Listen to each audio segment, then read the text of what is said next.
TASMIN ARCHER. TASMIN ARCHER. TASMIN ARCHER. TASMIN ARCHER. TASMIN ARCHER. Who is TASMIN ARCHER?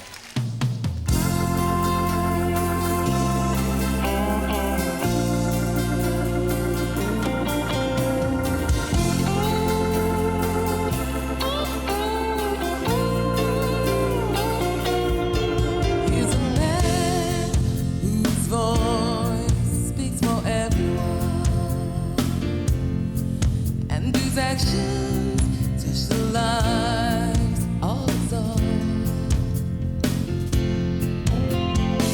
Heroes of energy and style, touch my hand, kiss my child, sweet as all with his smile. He readily accepts acclaim, but soon forgets that he came from the back streets like them. We pray to the east, we pray to the west, and we see the God of the new church as they undertake the vow. Tell me who can save us now, save us from the lords of the new church. Don't say no. He's a man, some believe he's a visionary. He's a man who's driven by greed. He made a fortune overnight in a deal that he knew was too good to be true. Now as he bends the rules of play, becomes obsessed with the game, has to go all the way. We pray to the east, we pray to the west, and we see the gods of the new church as they undertake the vow. Tell me who can save us now, save us from the lords of the new church. Don't say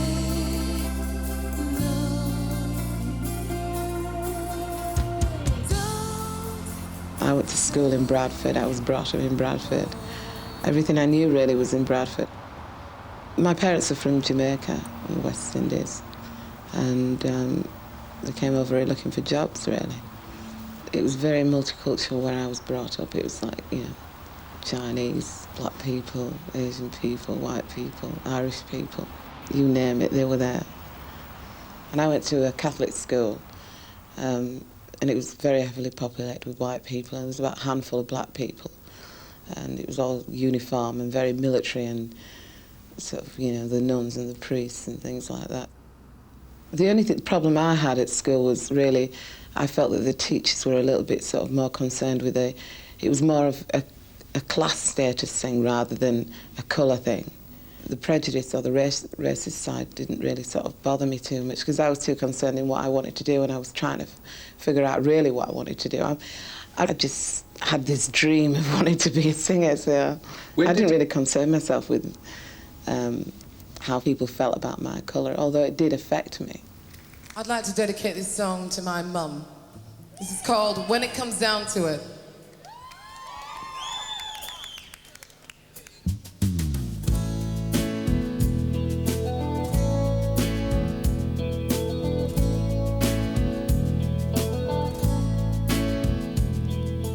You've done nothing wrong, but it seems so long since we shared some time, and I say I don't mind, but oh, when it comes down to it,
I suppose because I was mainly a person that kept myself to myself. I think I entertained myself, and I think that's why I found the enjoyment in singing. It was something I could do on my own, and I didn't have to have anybody else involved in it. I could just sing to myself, or I could just listen to music and play records or whatever. I used to listen to people like Judy Garland, and I used to watch the old films on a Sunday or a Saturday afternoon and get me chips from the chip shop and just sit there and watch it, and I used to get very excited about that. When it comes down to it. When I was about 18 and 19, I was involved in a lot of groups locally. I used to be the backing singer in a lot of different types of styles of bands, you know. They used to do different styles of music, not just reggae, it was like punk or rock or folk, and I used to just get involved. And I used to sort of think, oh, what would it be like if I was really kind of famous? I'd go back to school and I'd say, look at me, or I'd drive in my big flash car and pretend that, you know, it didn't really matter what happened in the past. But when it happens to you and you're in it, those sort of things are very silly, and you don't want to do it. You just think, well, that was part of life, and that's how it was then. And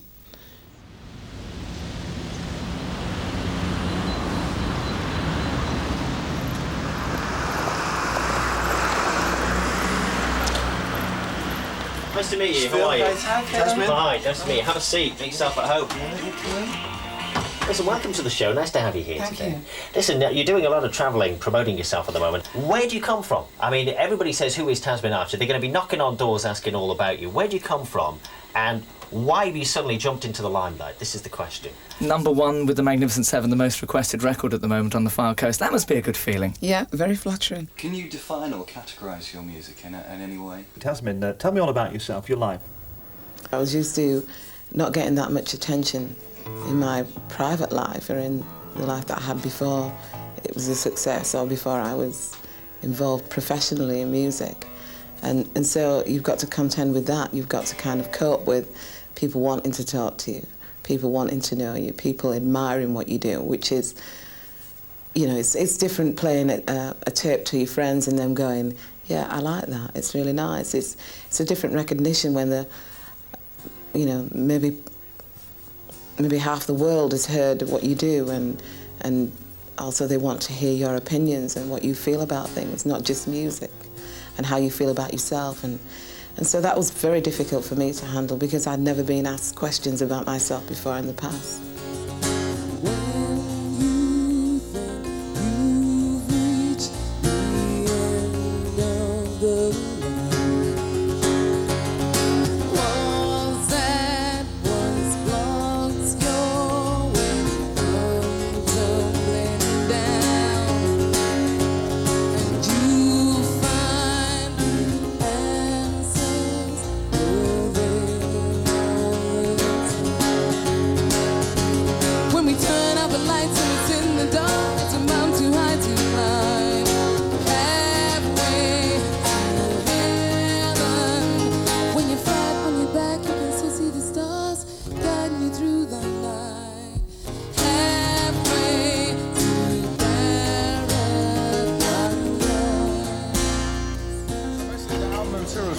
And then you've had to just, you know, hone it down to 2 years. Yeah. Does it feel like a lifetime? Really, no, because it's been like a step-by-step thing, and I'm glad because it's been so gradual for me rather than a, you know, I enjoy singing and just doing what I'm doing. I mean, the other side of it doesn't concern me at the moment, and I can't get involved. That is my honest opinion. Thanks very much. Pleasure meeting you as well. Keep up the good work. I mean, it's excellent. Originally, we were called the Archers, which is John's idea.